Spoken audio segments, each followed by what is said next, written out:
Hello guys, welcome back to my channel. ഇന്നൊരു ചെറിയ video ആണ്, അതായത് day in my life video ആണ്.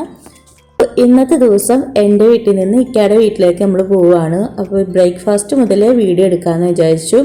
ഇത്തവണ കുറച്ച് കൂടുതൽ ദിവസം എൻ്റെ വീട്ടിൽ നിന്നിട്ടുണ്ടായിരുന്നു കേട്ടോ. അതുകൊണ്ട് തന്നെ പോകാൻ ഭയങ്കര വിഷമമായിരുന്നു. അതുപോലെ ഇന്നത്തെ പക്ഷേ ഇത്തവണ നമ്മൾ പാൽച്ചായയാണ് കേട്ടോ. അങ്ങനെ കുറേ നാൾക്ക് ശേഷമാണ് കേട്ടോ കപ്പ ബിരിയാണി കഴിക്കുന്നത്. എനിക്ക് ഭയങ്കരമായിട്ട് ഇഷ്ടപ്പെട്ടു. നല്ല ഫസ്റ്റ് വരുന്നത് പാലപ്പവും ബീഫ് കറിയും പിന്നെ കരൾ റോസ്റ്റും ആണ് കേട്ടോ. പിന്നെ പതിവ് പോലെ ചായയും ഉണ്ട്. അങ്ങനെ ഇക്കാക്ക് ആദ്യം ബ്രേക്ക്ഫാസ്റ്റൊക്കെ ഒന്ന് കൊടുക്കുന്നുണ്ട്. കൂടെ ഞാൻ വാവയ്ക്കും അപ്പമൊക്കെ ഒന്ന് കൊടുക്കുന്നുണ്ട്. പിന്നെ ഇവിടെ ലൈറ്റ് കുറച്ച് കുറവാണ് കേട്ടോ. അതുകൊണ്ടാണ് ഈ കരൾ റോസ്റ്റൊക്കെ ഈ ഒരു നിർത്തിയിരിക്കുന്നത്. ശരിക്കും ഇത് നല്ല ഡാർക്ക് കളറിലാട്ടോ ഇരിക്കുന്നത്. പിന്നെ ഇത് ഇക്കാക്ക് വേണ്ടി മാത്രമാണ് കേട്ടോ ഇന്ന് അപ്പം ഉണ്ടാക്കിയത്. ഞങ്ങൾക്ക് എല്ലാവർക്കും ബ്രേക്ക്ഫാസ്റ്റ് ആയിട്ട് വരുന്നത് കപ്പ ബിരിയാണിയാണ്. കപ്പ ബിരിയാണിന്നോ കപ്പ എല്ലുന്നോ എന്ത് വേണമെങ്കിലും പറയാം. അപ്പോൾ ആ ഒരു ഐറ്റമാണ് കേട്ടോ. ഇത് പേഴ്സണലി എൻ്റെ ഫേവറേറ്റ് ആയിട്ടുള്ള ഐറ്റമാണ്. കപ്പ എല്ലും മാത്രമല്ല കേട്ടോ, കപ്പയുടെ എല്ലാ ഐറ്റംസും എനിക്ക് ഭയങ്കര ഇഷ്ടമാണ്. എല്ലാ തവണയും ഇക്കയുടെ വീട്ടിൽ നിന്ന് ഇങ്ങോട്ട് വരാൻ നേരം ഉമ്മയും വാപ്പയും വിളിച്ചിട്ട് ചോദിക്കാറുണ്ട് എന്താ വേണ്ടതെന്ന്. അപ്പോഴൊക്കെ ഞാൻ പറയുന്ന ഐറ്റം ഇതാണ് കേട്ടോ, കപ്പ ബിരിയാണി. എനിക്ക് ഭയങ്കര ഇഷ്ടമാണ്. സാധാരണ കപ്പ ബിരിയാണിയുടെ അച്ചാറാണ് കേട്ടോ കഴിക്കാറ്. പക്ഷേ ഇത്തവണ കരൾ റോസ്റ്റും ബീഫ് കറിയും എല്ലാം ആയിട്ടാണ് കേട്ടോ കഴിച്ചത്. പിന്നെ ഉമ്മ ഉണ്ടാക്കിയ അച്ചാറും ഉണ്ടായിരുന്നു, അപ്പോൾ അതും കൂടി എടുത്തിട്ടുണ്ടായിരുന്നു. പിന്നെ നല്ല ചൂടുണ്ടായിരുന്നു കേട്ടോ. പിന്നെ ഇതിൻ്റെ കൂടെ കോമ്പിനേഷനായിട്ട് ഏറ്റവും ടേസ്റ്റ് കടിഞ്ചായ കുടിക്കാനാണ്. പക്ഷേ ഇത്തവണ നമ്മൾ പാൽച്ചായയാണ് കേട്ടോ. അങ്ങനെ കുറേ നാൾക്ക് ശേഷമാണ് കേട്ടോ കപ്പ ബിരിയാണി കഴിക്കുന്നത്. എനിക്ക് ഭയങ്കരമായിട്ട് ഇഷ്ടപ്പെട്ടു. നല്ല സോഫ്റ്റായിട്ട് വെന്ത കപ്പയായിരുന്നു. അതുപോലെ നല്ല ദശയൊക്കെ ഉള്ള എല്ലുമായിരുന്നു കേട്ടോ. അതുപോലെ ലിവർ റോസ്റ്റും നല്ല അടിപൊളി ടേസ്റ്റ് ആയിരുന്നു കേട്ടോ. അതും എനിക്ക് ഭയങ്കരമായിട്ട് ഇഷ്ടപ്പെട്ടിട്ടുണ്ടായിരുന്നു. അതുപോലെ ഞാനും ഉമ്മയും എല്ലാം കൂടി ഇന്നാട്ടോ ഫുഡ് കഴിക്കുന്നത്. പക്ഷെ ഉമ്മീൻ്റെ വീഡിയോ എടുക്കണ്ടെന്ന് പറഞ്ഞുകൊണ്ടാണ് എടുക്കാത്തത്. പിന്നെ കപ്പ ബിരിയാണിയൊക്കെ വീട്ടിൽ വെക്കുന്ന കേട്ടോ കൂടുതലും എനിക്കിഷ്ടം. പുറത്തുനിന്ന് മേടിക്കുന്നതിനോട് എനിക്ക് വലിയ ഇഷ്ടമൊന്നുമില്ല. കാരണം പുറത്തുനിന്ന് മേടിക്കുമ്പോൾ മിക്കവാറും കുരുമുളക് പൊടിയൊക്കെ ഒരുപാട് ചേർക്കാറുണ്ട്. അപ്പോൾ അതിൻ്റെ ടേസ്റ്റേ മാറിപ്പോവും. അപ്പോൾ വീട്ടിൽ വെക്കുന്നത് ഭയങ്കര ഇഷ്ടമാണ് കേട്ടോ. അതുപോലെ തന്നെ ഒരു ഉച്ച സമയമൊക്കെ ആകുമ്പോൾ ഇക്കയുടെ വീട്ടിലോട്ട് ചെല്ലാന്ന് കേട്ടോ പറഞ്ഞത്. അങ്ങനെ ഞാൻ ഒരുങ്ങാൻ വേണ്ടി പോവാണ്. എല്ലാ തവണയും ഇക്കയുടെ വീട്ടിൽ നിന്ന് എൻ്റെ വീട്ടിലേക്ക് വരുമ്പോൾ ആദ്യം ഒരുങ്ങി ഇറങ്ങുന്നത് ഞാനാണ് കേട്ടോ. പക്ഷെ തിരിച്ചു പോകുമ്പോൾ ഏറ്റവും അവസാനം ഒരുങ്ങി ഇറങ്ങുന്നത് ഞാനാണ്.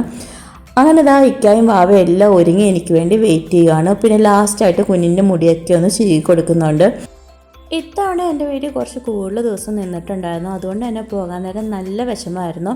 ഞങ്ങളെക്കാട്ടിയും വിഷമം വീട്ടിലുള്ള വാപ്പിക്കും ഉമ്മിക്കൊക്കെ ആയിരുന്നു കേട്ടോ. കൂടുതലും കുഞ്ഞിനെ വിട്ടുപിരിയാനായിരുന്നു കേട്ടോ ഏറ്റവും സങ്കടം. ആള് ഇവിടെയായിട്ട് നല്ല അറ്റാച്ച്ഡ് ആയിട്ടുണ്ടായിരുന്നു, വാപ്പയായിട്ടും ഉമ്മയായിട്ടും ബ്രദറായിട്ടും എല്ലാം. അതുകൊണ്ട് തന്നെ അവർക്ക് ഭയങ്കര സങ്കടമായിരുന്നു കേട്ടോ. പിന്നെ പോകുന്നതിന് മുമ്പായിട്ട് വീട്ടിലുള്ള ചക്ക ചെറുതായിട്ടൊന്നും പഴുത്തിട്ടുണ്ടായിരുന്നു. അപ്പോൾ അത് കഴിക്കുവാണ് കേട്ടോ. ഐസിന് ചക്കയൊക്കെ അത്യാവശ്യം ഭയങ്കര ഇഷ്ടമാണ് കേട്ടോ. അങ്ങനെ ആൾ അതൊക്കെ കഴിക്കുന്നുണ്ട്. പിന്നെ അതിൻ്റെ ഇടയ്ക്ക് ബ്രദറിനൊരു കോള് വന്നുകൊണ്ട് ഇറങ്ങാൻ കുറച്ചൊന്ന് ലേറ്റ് ആയിട്ടുണ്ടായിരുന്നു.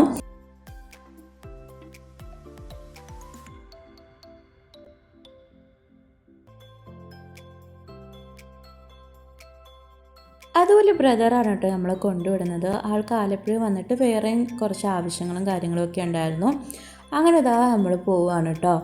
അതുപോലെ ഇക്കയുടെ ഫാമിലി എല്ലാ ഐസിനെ കാണാൻ ഭയങ്കരമായിട്ട് വെയിറ്റ് ചെയ്ത് ഇരിക്കുമായിരുന്നു. തരാ വിളിക്കുന്നുണ്ടായിരുന്നു. നമ്മൾ ഇറങ്ങാൻ കുറച്ച് വൈകിട്ടുണ്ടായിരുന്നു കേട്ടോ. പിന്നെ ഇക്കയാണ് കേട്ടോ അങ്ങോട്ട് ഡ്രൈവ് ചെയ്തത്. ഇക്കക്ക് ഒരുപാട് നാൾക്ക് ശേഷമാണ് കേട്ടോ ഡ്രൈവ് ചെയ്യുന്നത്. അങ്ങനെ കുമരകെത്തി. കാണാൻ നല്ല വ്യൂ ആയതുകൊണ്ട് തന്നെ എപ്പോഴും ഇവിടെ വരുമ്പോൾ വീഡിയോ എടുക്കും കേട്ടോ. അങ്ങനെ നമ്മൾ ഇക്കയുടെ വീട്ടിലെത്തിയിട്ടുണ്ട്. അപ്പോൾ ഇക്കയുടെ ഉമ്മയും അതുപോലെ ഉമ്മച്ചായും ചേർന്ന് നല്ല അടിപൊളി ബീഫ് ബിരിയാണി ഉണ്ടാക്കിയിട്ടുണ്ടായിരുന്നു. അതുപോലെ തന്നെ സാലഡ് ഉണ്ടായിരുന്നു. പിന്നെ നമ്മളെ കച്ചമ്പർ ഉണ്ടായിരുന്നു. അതുപോലെ ചിക്കൻ ഫ്രൈ ഒക്കെ ഉണ്ടായിരുന്നു കേട്ടോ. അപ്പോൾ ഇത്രയും ഐറ്റംസ് റെഡിയാക്കി അവർ വെയിറ്റ് ചെയ്യുമായിരുന്നു. അങ്ങനെ നമ്മളെല്ലാവരും കൂടി ഇന്ന് ഫുഡ് കഴിക്കാൻ വേണ്ടി പോവുകയാണ്. പക്ഷെ ബ്രദർ കഴിച്ചിട്ടുണ്ടായിരുന്നില്ല. ആൾക്ക് വേറെ പോകേണ്ട ഒരു അത്യാവശ്യം ഉണ്ടായിരുന്നു. അതുകൊണ്ട് അങ്ങോട്ടേക്ക് പോയി. അപ്പോൾ ഇതായിരുന്നു കേട്ടോ നമ്മളെ ലഞ്ച്. നല്ല അടിപൊളി ടേസ്റ്റുള്ള ബിരിയാണി ആയിരുന്നു. ചിക്കൻ ഫ്രൈ ആണെങ്കിലും നല്ല ടേസ്റ്റ് ആയിരുന്നു. പിന്നെ വാവ ഇവിടെ എത്തി കുറച്ച് സമയം കഴിഞ്ഞപ്പോഴാണ് കേട്ടോ ആളൊന്ന് ആക്റ്റീവായി തുടങ്ങിയത്. ആദ്യം തന്നെ വാവയ്ക്ക് ചോറൊക്കെ കൊടുത്തിട്ടുണ്ടായിരുന്നു. പിന്നെ അതിനുശേഷം ഞാനും മിക്കായും ഒക്കെ ഫുഡ് കഴിക്കാൻ വേണ്ടി ഇരുന്നു. ആ ഒരു ടൈമിൽ വാവ ആരുടെ അടുത്തും പോകുന്നുണ്ടായിരുന്നില്ല കേട്ടോ. പിന്നെ കുറച്ച് സമയം കഴിഞ്ഞതിന് ശേഷമാണ് എല്ലാവരുടെ അടുത്തും പോകാനും കളിക്കാനൊക്കെ തുടങ്ങിയത്. അതുപോലെ നമ്മളിവിടെ വന്ന വട തന്നെ കോട്ടയത്തോട്ട് വീഡിയോ കോളൊക്കെ ചെയ്ത് വാവിനെയൊക്കെ ഒന്ന് കാണിച്ചു കൊടുത്തിട്ടുണ്ടായിരുന്നു. നമ്മൾ വന്നതിന് ശേഷം അവർക്ക് കൂടുതൽ സങ്കടമായിട്ടുണ്ടായിരുന്നു കേട്ടോ. അതിനുശേഷം ഞങ്ങളൊക്കെ ഒന്ന് ഫ്രഷായി അതിനുശേഷം വാവയും കളിക്കാനും ഒക്കെ തുടങ്ങിയിട്ടുണ്ട്. പിന്നെ ഈ ഒരു ടൈമിൽ വാപ്പി വന്നിട്ടുണ്ടായിരുന്നു. അപ്പോൾ ഐസുവിൻ്റെ ഏറ്റവും ഫേവറേറ്റ് ആയിട്ടുള്ള സ്ട്രോബെറി ഒക്കെ ആയിട്ടാട്ടോ വന്നത്. അത് കണ്ടപാട് തന്നെ ആൾ ഓടി ചെന്നിട്ടുണ്ടായിരുന്നു. ഐസുവിന് സ്ട്രോബെറി ഇഷ്ടമായതുകൊണ്ട് തന്നെ വാപ്പി എപ്പോഴും വരുമ്പോൾ സ്ട്രോബെറി ആയിട്ടായിരിക്കും വരുന്നത് കേട്ടോ. അങ്ങനെ സ്ട്രോബെറി ഒക്കെ കൊടുത്തതിന് ശേഷം വാപ്പിയൊക്കെ ആയിട്ട് മുറ്റത്തൂടെയൊക്കെ ഒന്ന് നടക്കാനൊക്കെ ഒന്ന് ഇറങ്ങിയിട്ടുണ്ട്. അപ്പോൾ ഇത്തവണ വന്നപ്പോൾ എല്ലാവരുടെ കയ്യിലും പോകുന്നുണ്ടായിരുന്നു കേട്ടോ. ആൾ ഒരുപാട് മാറിയിട്ടുണ്ടായിരുന്നു. അങ്ങനെ ഞങ്ങളും മുറ്റത്തൊക്കെ ഇന്ന് കുറച്ച് സമയം ഇങ്ങനെ ടൈമൊക്കെ ഒന്ന് സ്പെൻഡ് ചെയ്യുന്നുണ്ട്. അതുപോലെ ഇന്നത്തെ വിശേഷം അത്രയൊക്കെയുള്ളൂ കേട്ടോ. എൻ്റെ ചാനൽ ആദ്യമായിട്ട് കാണുന്നവരാണെങ്കിൽ ഒന്ന് ലൈക്ക് ചെയ്യാനും ഷെയർ ചെയ്യാനും അതുപോലെ ഇഷ്ടമായ കമൻറ്റ് ചെയ്യാനും സബ്സ്ക്രൈബ് ചെയ്യാനും മറക്കല്ലോ കേട്ടോ. അതുപോലെ തന്നെ അടുത്ത വീഡിയോ ആയിട്ട് വരുന്നവരെ ബൈ ബൈ.